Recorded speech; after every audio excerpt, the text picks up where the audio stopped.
दुरुपयोग बंद करो, बंद करो, बंद करो। देश बेचना बंद करो, बंद करो, बंद करो। देश बेचना बंद करो, बंद करो। शुक्रवार को दुर्ग में कांग्रेसियों ने केंद्र सरकार के खिलाफ जबरदस्त विरोध प्रदर्शन किया। उनका आरोप है कि केंद्र सरकार के द्वारा सीबीआई और ईडी का दुरुपयोग कर कांग्रेसियों को डराने व फंसाने का कार्य किया जा रहा है। इस प्रदर्शन में दुर्ग विधायक, महापौर एवं वरिष्ठ कांग्रेसी नेता राजेंद्र साहू विशेष रूप से उपस्थित रहे। विरोध प्रदर्शन के बारे में जानकारी देते हुए कांग्रेसी नेताओं ने इस तरह से बताया।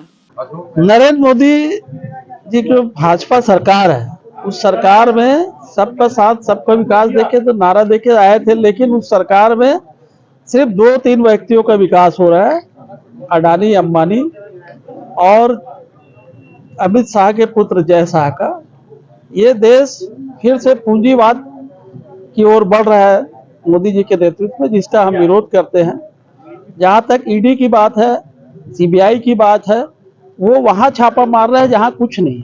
आप अडानी के यहाँ जाइए, जय शाह के यहाँ जाइए, भाजपा के विधायक जो कर्नाटक में है जिसके पास 8 करोड़ रुपया पकड़ाया है, आप उसके यहाँ क्यों नहीं जाते? हमारा विरोध यही है कि ईडी की जो जांच है, सीबीआई की जांच है, ऐसे व्यक्ति के यहाँ होना चाहिए जहाँ कुछ मिले। अडानी की संपत्ति लगातार बढ़ी, कितना टैक्स पटाया, नहीं पटाया, देश को पत्र जारी होना चाहिए।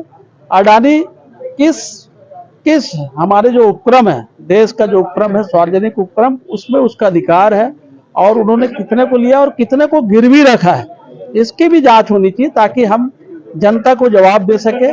जय शाह की आमदनी 50,000 रुपया बढ़ के 80,000 करोड़ हो जाता है एक साल में, इसकी जांच क्यों नहीं होनी चाहिए? उसने टैक्स पटाया, नहीं पटाया, ऐसा कौन सा व्यापार कर लिया कि इतना गुना प्रॉपर्टी बढ़ गया?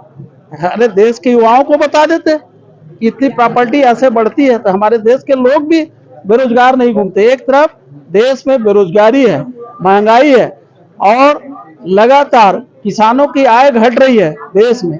उस स्थिति में नरेंद्र मोदी की सरकार में अडानी और जय शाह की आमदनी बढ़ रही है, इसकी ईडी जांच होनी चाहिए और पूंजीवाद का हम विरोध करते हैं। देखिए, जैसा कि हम सब जानते हैं, देशवासी जानते हैं कि SBI, LIC तक का निवेश करने के लिए केंद्र की मोदी सरकार आमादा हो गई है और जो बड़ी बड़ी जो सरकारी संस्थान हैं उनको अडानी के हाथों सौंपने के लिए भी वो केंद्र सरकार ने सारी तैयारी कर ली है, जिसका हम सब लोग विरोध करते हैं। पूरे प्रदेशवासी विरोध करते हैं, हमारी पार्टी विरोध करती है और आज प्रदेश कांग्रेस कमेटी के निर्देश पर पूरे प्रदेश में केंद्र सरकार के इस तानाशाही रवैये को लेकर कांग्रेस जन और आम आदमी आंदोलनरत है। उसी कड़ी में आज हमने राष्ट्रपति के नाम ज्ञापन सौंपा और ये मांग की है कि उनके खिलाफ जो देश को खरीदने का काम कर रहे हैं, ईडी की जांच कराई जानी चाहिए। कांग्रेसी नेताओं को खास तौर से टारगेट किया जा रहा है, ये दुर्लक्ष्य करके किया जा रहा है।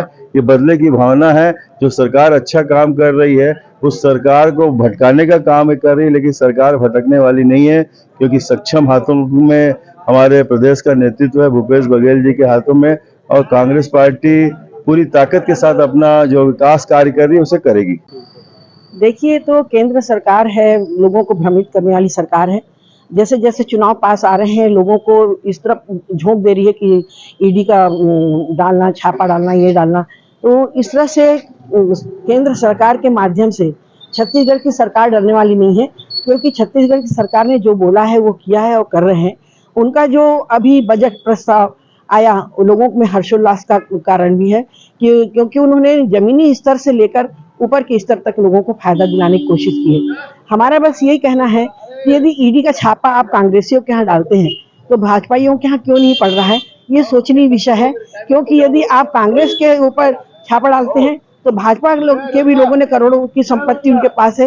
यदि आप छापा मारते हैं, आपने कहा काला धन इकट्ठा करके वापस लाएंगे, काला धन भी नहीं लाए, 15 लाख जमा करेंगे, 15 लाख भी नहीं दिए। आखिर चाहते क्या हैं? जैसे जैसे चुनाव आ रहे हैं लोगों को दिग्भ्रमित करते आ रहे हैं, युवा लोगों को दिग्भ्रमित कर रहे हैं। अब ऐसी उनकी योजनाएं हैं जिनको सुनकर के भी हंसी आती है, परंतु आने वाले समय में ऐसा लग रहा है कि हमारा जो भारतवर्ष है इनके कारण कहीं गर्त में न चला जाए, क्योंकि जिस तरह की ये नीतियां अपना रहे हैं देश को बेचने की, तो कहीं ना कहीं हमको ऐसा लगने लगा है कि कहीं से बाहर के लोग आकर हमारे देश पर फिर से आधिपत्य न जमाएं। तो इसके लिए हमें प्रयास करना है कि इस तरह की कोई नीति हमारे देश में लागू न हो। प्रदेश कांग्रेस कमेटी के निर्देश पर आज हम लोग जिस तरीके से केंद्र की मोदी सरकार ईडी का दुरुपयोग करके कांग्रेस पार्टी के लोगों को, पदाधिकारियों को डराने धमकाने का जो काम कर रही है, उससे कांग्रेस के लोग डरने वाले नहीं है, क्योंकि ये वो पार्टी जो अंग्रेजों से लड़के देश को आजाद कराया है, वो चोरों से क्या डरने वाली। ऐसी मजबूत पार्टी के खिलाफ आप ईडी का दुरुपयोग कर रहे हो। ईडी का उपयोग कर रहे हैं तो अडानी के खिलाफ करिए, जो विधायक पकड़ा है 8 करोड़ रुपए अवैध संपत्ति मिली उसके खिलाफ करिए। आज जिस संसाधन को कांग्रेस ने देश की उन्नति के लिए बनाया था, ये रेल बेच दिए, ये भेल बेच दिए, एयरपोर्ट बेच दिए, तमाम संसाधन को बेच रहे हैं सिर्फ एक ही व्यक्ति के पास। 2 व्यक्ति बेच रहे हैं, अडानी और अंबानी खरीद रहे हैं। देश बहुत पीछे जा रहा है, देश की अर्थव्यवस्था बिगड़ गई है, बेरोजगारी दर बढ़ गई है। आज देश कहां जा रहा है? आज छत्तीसगढ़ की सरकार से केंद्र सरकार को सीखना चाहिए। आज जो लोक कल्याणकारी बजट, जनहितकारी बजट जो पास हुआ, हमारे मुख्यमंत्री भूपेश बघेल जी ने जो पास किया है, उससे विचलित होकर केंद्र की मोदी सरकार टार्चर कर रही है। और जब जब ये प्रदेश की जनता के साथ, देश की जनता के साथ अन्याय करेंगे, कांग्रेस पार्टी देश के लिए आंदोलन करते रहेगी।